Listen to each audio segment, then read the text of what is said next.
तो हमारे साथ यहाँ पर जावेद साहब है जो कि पेशे से एक टीचर है। जावेद साहब, आपने अपनी जर्नी का जो खुलासा किया, माशाल्लाह माशाल्लाह, मतलब मैं भी इंस्पायर हो गया और मतलब इंशाल्लाह ज़िंदगी रही तो आपसे मुलाकात ज़रूर करेंगे।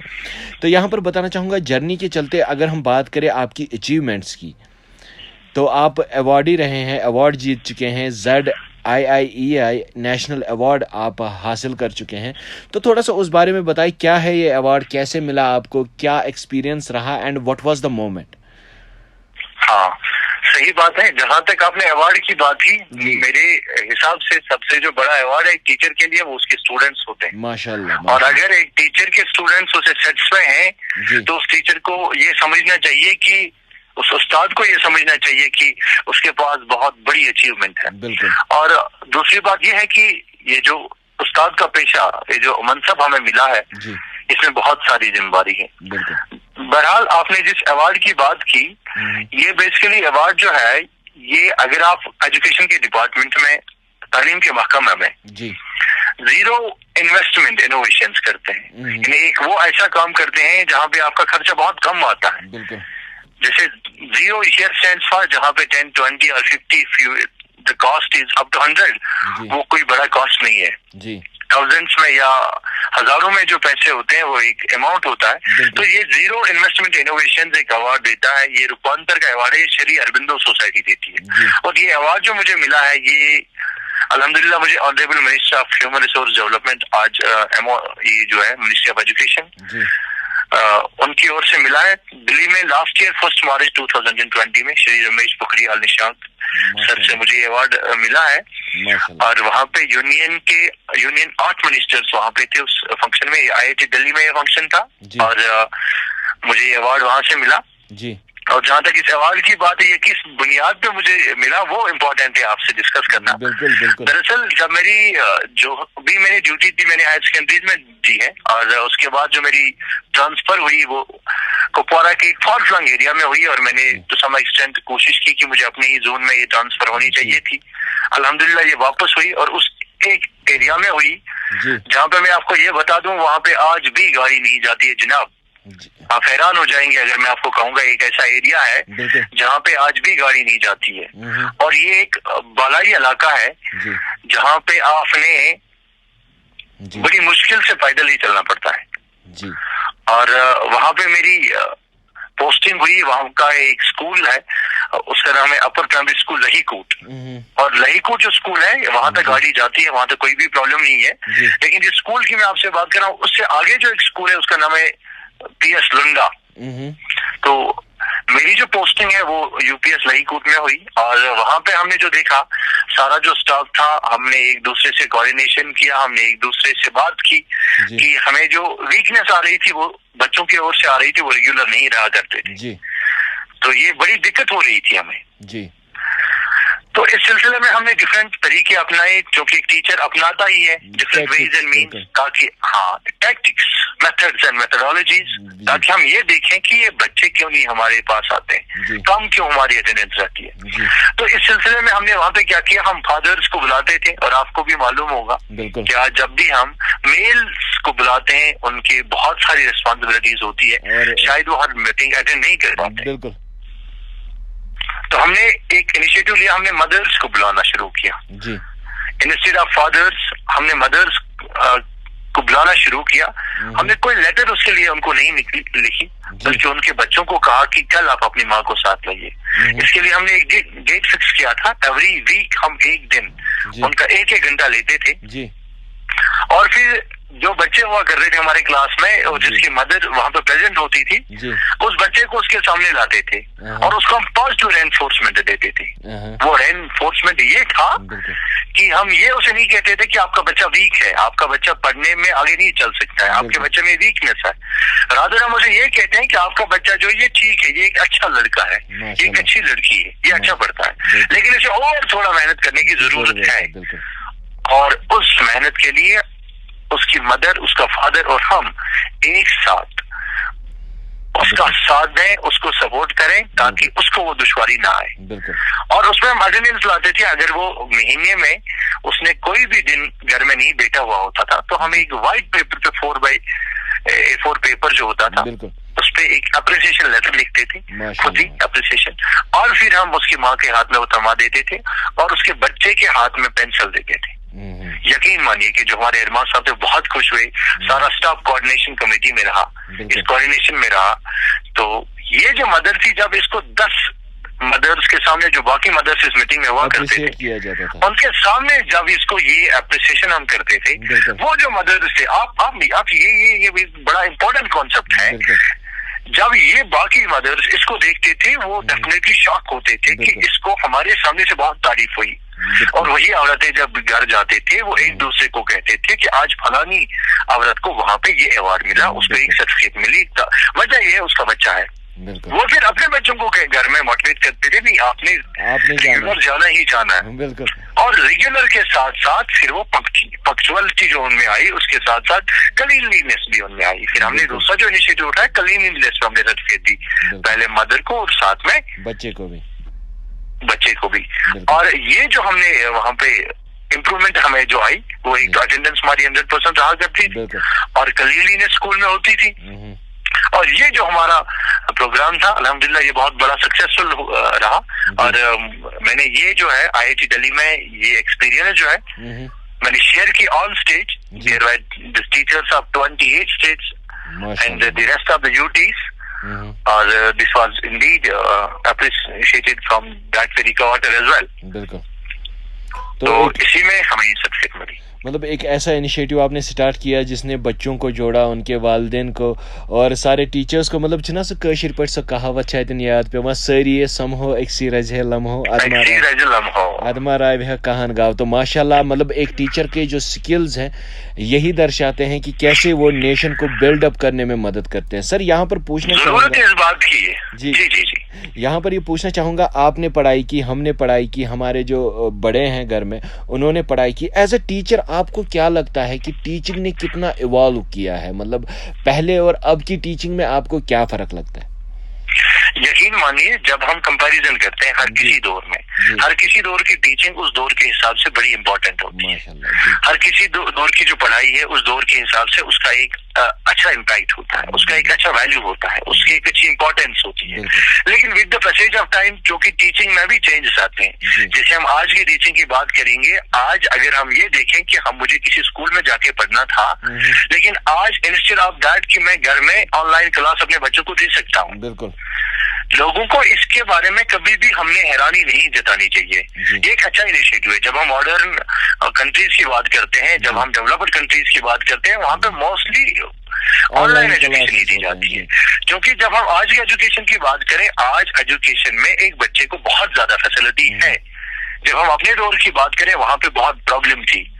आज तब आपको 20 या 25 किलोमीटर दूर जाके एक हायर सेकेंडरी मिलती थी जहां आपको एडमिशन लेना था। आज आपको, मुझे लग रहा है, जहां तक मेरा मानना है, जितनी मुझे एजुकेशन के साथ डील है, with in the radius of 3 or 4 kilometers there is a higher secondary, so you don't have to go anywhere. You are having the availability, you are having a facility available at your doorsteps.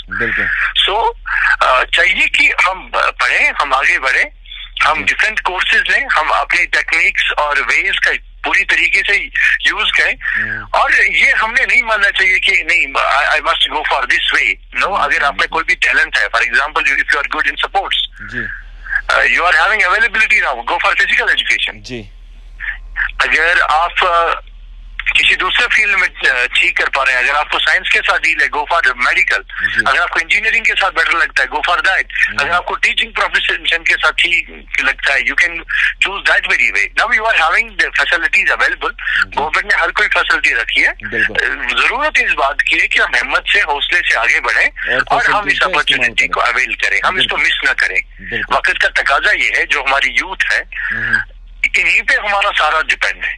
और education से ही एक कौम का जो मेमार है, एक कौम का जो तकदीर है, वो एक एजुकेशन के साथ ही बदल सकती है। हिम्मत हारने की तो इसमें कोई बात ही नहीं है। अगर हम आज ये कहें कि कोविड-19 है, हम क्या करें, नहीं, हम कुछ भी कर सकते हैं। घर में बैठ के मुझे नेट की फैसिलिटी अवेलेबल है, मेरा टीचर मेरे साथ जूम ऐप पे जुड़ा है, मेरा टीचर मेरे साथ व्हाट्सएप ग्रुप पे जुड़ा है, मेरा टीचर मुझे आज व्हाट्सएप पे अपना जो ऑफलाइन वीडियो है वो मुझे प्रोवाइड करता है। जरूरत इस बात की है कि पेरेंट जो है एक बच्चे के, वो भी इस कोऑर्डिनेशन में वो भी इस प्रोग्राम में हिस्सा बने ताकि हम आगे बढ़े, और वही तो इस वक्त की जरूरत है।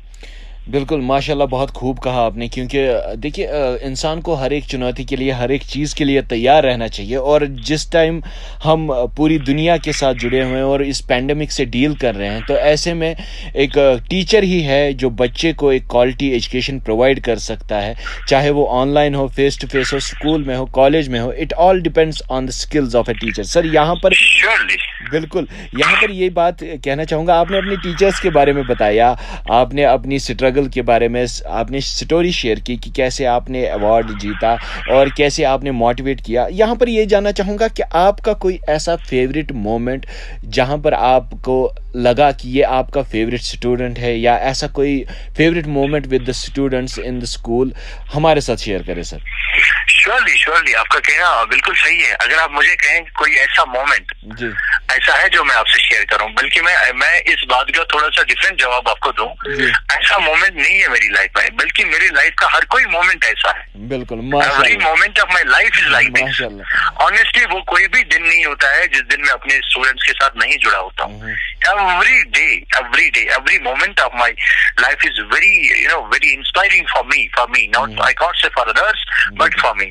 मैं आपको ये बता दूं, जब कि टीचर्स डे सेलिब्रेट किया जाता है, आपको ये बड़ा इम्पोर्टेंट है जी।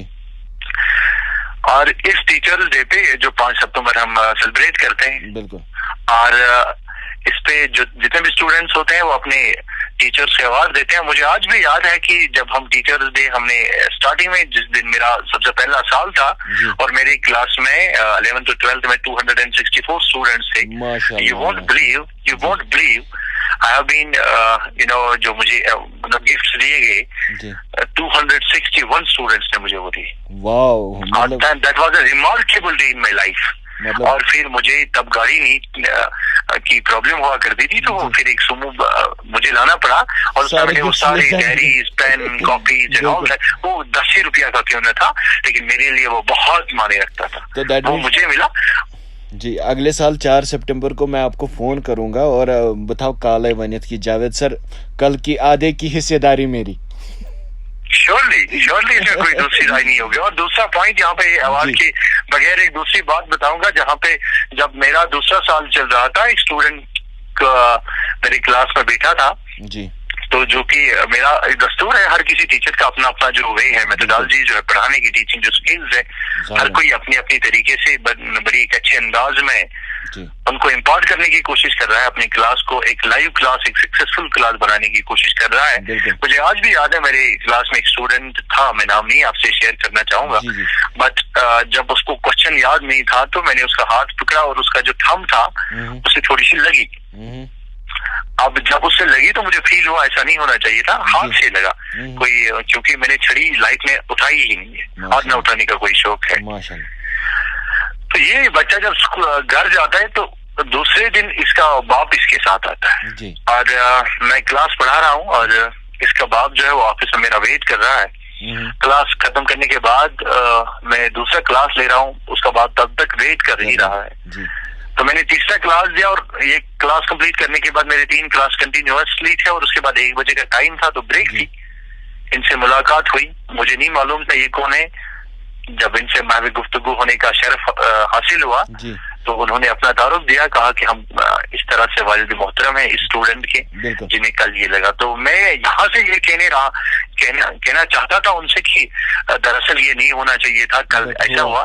तो उनका जवाब वहां से था, नहीं आप रुकिए, मैं इसलिए आया हूँ कि मैंने जब बच्चे से कहा कि जिस टीचर की वजह से आपको इस थंब में थोड़ी सी तकलीफ है, रात भर आपको तकलीफ है, मैं उससे बात करना चाहता हूँ। मेरे बच्चे ने कहा कि अगर आप मेरा फ्यूचर बनाना चाहते हैं, उस स्टूडेंट को, उस टीचर के पास जाके उसे ये कहिए कि आज जो ये मेरे बच्चे को यहाँ पे तकलीफ थी, शायद ही इसका फ्यूचर संवार सकता है। बिल्कुल।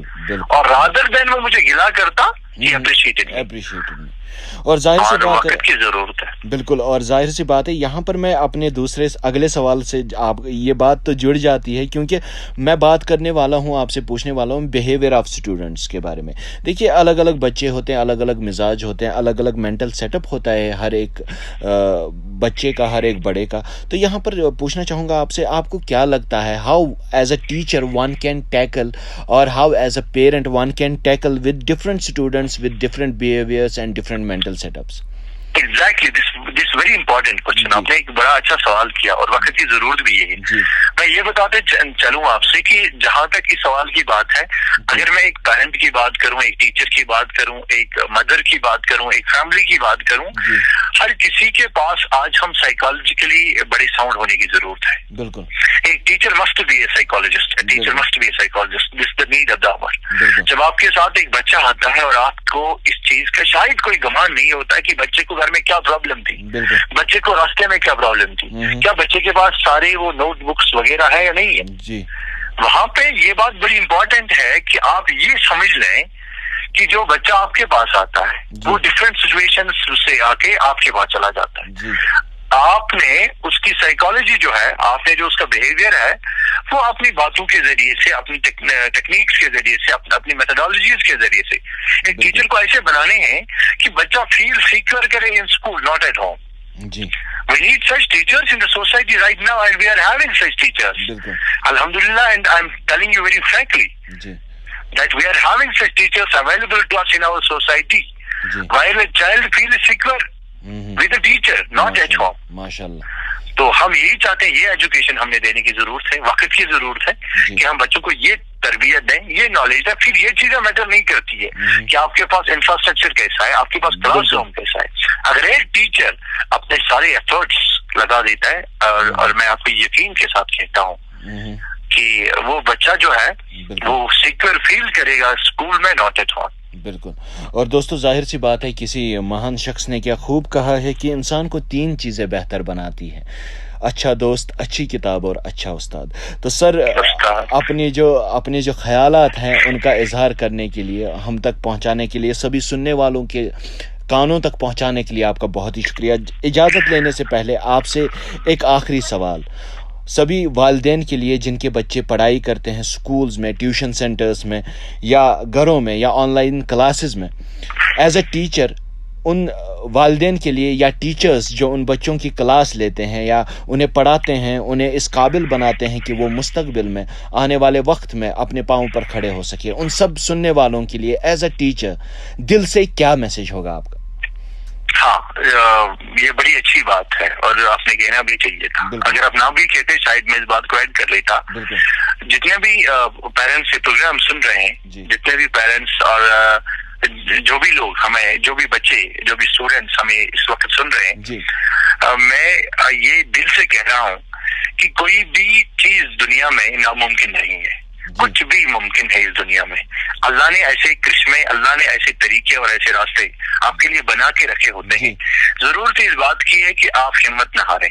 मैं एक शेर यहाँ पे ऐड करना चाहूंगा और उसके बाद अपनी बात को आगे बढ़ाओ। हिम्मत करे इंसान तो क्या हो नहीं सकता, एक पुराना सा शेर है लेकिन हर किसी मामले में, हर किसी दौर में फिट है। हिम्मत करे इंसान तो क्या हो नहीं सकता, वो कौन सा गुदा हो जो वह हो नहीं सकता। दरअसल मेरे कहने का मकसद है, जो भी बच्चे, जो भी पेरेंट्स प्रोग्राम सुन रहे हैं, मेरी उन सबों से गुजारिश है कि आप हिम्मत ना हारें, आप हौसला ना हारें। आप कोई भी जो भी आपके पास अड़चने आती है, जो भी आपके पास मुश्किलात आते हैं, आप ये याद रखें कि इन अड़चनों के बाद, इन मुश्किलातों के बाद एक फ्यूचर है, एक कल है, जिस कल के लिए हम सारे स्ट्रगल कर रहे हैं। और आज के दौर में हमारे पास हर कोई फैसिलिटी है, आज के दौर में हमारे पास हर कोई अवेलेबिलिटी है। वक्त की जरूरत है कि हम आगे बढ़े, हम अपने बच्चों का हौसला बढ़ाएं, हम उनको आगे भेजें। हमारे पास हर कोई फैसिलिटी गवर्नमेंट ने अवेलेबल रखी है। टीचर्स हमारे बड़े अच्छे हैं और बहुत ही काबिल हैं, ज़हीन हैं। आप यही बच्चे जो हैं ये हमारी कौम के मेमार हैं, ये हमारी कौम के कल की मता है और ये हमारी कौम को कल कहीं किसी दिशा पे ले रहे हैं। मैं यकीन के साथ कह सकता हूँ कि जो भी बड़े लोग, जो भी बड़े इंडस्ट्रियलिस्ट, जो भी बड़े स्कॉलर्स गुजरे हैं आज तक, उन्होंने गरीब घरानों से पढ़ा है और वो किसी हाई फाई फैमिली से नहीं आते हैं। और आप हिम्मत ना हारिए, आप अपने बच्चों के साथ जुड़े रहे, उनको भेजे, स्कूलों तक भेजे और डेफिनेटली इनकलाब जो होगा वो हमारा होगा। और इंशाल्लाह रहमान जहाँ पे हर घर, चाहे वो सेंट्रल गवर्नमेंट की हम बात करें, स्टेट लेवल गवर्नमेंट की बात करें, एजुकेशन डिपार्टमेंट की बात करें, यहाँ पे हम डिस्ट्रिक्ट एडमिनिस्ट्रेशन की बात करें या हम मोस्टली अगर हम एजुकेशन विंग की बात करें, और वहाँ पे हर कोई फैसिलिटी एक बच्चे के लिए अवेलेबल रखी जाती है। लेकिन शर्त यह है कि हमने कोऑपरेशन दिखाना है, हमने कोऑर्डिनेशन करने की जरूरत है। और यहाँ पे मैं एक बात और भी ऐड करूँ जी, अगर मैं डिस्ट्रिक्ट कुपवाड़ा के हवाले से बात करूं, हमारे पास एक ऐसे चीफ एजुकेशन ऑफिसर हैं जो सिंस लास्ट 9 मंथ्स कभी घर नहीं गए, एक बार गए हैं और इसमें भी वो प्रेफर करते हैं यहीं पे रहना और ऑनलाइन एजुकेशन में कुपवाड़ा कभी सीरियल नंबर 1 पे, कभी सीरियल नंबर 2 पे थ्रू आउट द वैली आता है, Kashmir province I mean to say. तो यहाँ पे और कुपवाड़ा में एक इंस्पिरेशनल आज और भी काम चल रहा है जो पढ़ना लिखना अभियान के नाम से मशहूर है। उन सारे पेरेंट्स को जो ये प्रोग्राम अभी सुन रहे हैं, मैं उन तक ये मैसेज पहुंचाना चाहता हूँ कि 15 ईयर्स प्लस 15 साल से अब जो भी आपके पास बैठे हुए हैं, आपके पास जो लोग हैं जिनने नहीं पढ़ा है, जो कभी स्कूल नहीं गए, उनके लिए हमने एक प्रोग्राम रखा है जिसका नाम है पढ़ना लिखना अभियान। आप अपने नियर बाय स्कूल में जाके वहाँ पे रजिस्ट्रेशन कराइए और आपके लिए किताबें और स्टडी मटेरियल फ्री में मिलेगा। मॉर्निंग में आपको हम 1 घंटा पढ़ाते हैं, हमारा एक वॉलंटियर टीचर वहाँ पे आता है जो आपको पढ़ाएगा किसी भी स्कूल में जो आपके पास होगा, जो आपके नियर बाय होगा। और या शाम 4 बजे के बाद 1 घंटा, ताकि आपको पढ़ने और कभी आप गाड़ी में जाते हैं, आपको गाड़ी का नंबर याद होना चाहिए, वो आप ठीक से पढ़ पाएंगे। आपकी बैंक की डिटेल्स, आपके हॉस्टल में लेटर्स, आपके हॉस्टल में डॉक्टर का नाम, बाकी चीजें जो बड़ी इंपॉर्टेंट है, आपको वो सहूलियत जो है हम अवेलेबल कर रहे हैं आपके डोर स्टेप्स पे। वो सारे पेरेंट जो प्रोग्राम चल रहे हैं 15 ईयर्स प्लस, आप चाहिए और ये वहाँ पे अपनी रजिस्ट्रेशन करें। जी जावेद साहब, यहाँ पर बताना चाहूँगा कि जैसा कहा जाता है कि पढ़ने की कोई उम्र नहीं होती, पढ़े और पढ़ाई जीवन को सुखद बनाए। तो जावेद साहब, हमसे जुड़ने के लिए, हमसे बात करने के लिए, रेडियो चिनार के शो को 4 चांद से नवाजने के लिए, 4 चांद हमारे शो में लगाने के लिए बहुत ही ज़्यादा शुक्रिया। उम्मीद करता हूँ कि आगे भी आपसे मुलाकात होगी। हमसे जुड़ने के लिए, हमसे बात करने के लिए, अपने ख्यालात का इजहार करने के लिए बहुत ही ज़्यादा शुक्रिया। बहुत बहुत शुक्रिया हमें इस प्रोग्राम में दावत देने के लिए। शुक्रिया। अल्लाह करे कि ये हमारी जो मैसेज है ये सबूत तक पहुंचे और इसका पॉजिटिव रिजल्ट हमारे पास सामने आए। रेडियो चिनार में हमें दावत देने के लिए बहुत बहुत शुक्रिया। Thank you very much. शुक्रिया आपका, सभी सुनने वालों का। सुनते रहिए रेडियो चिनार 90.4, हर दिल की धड़कन।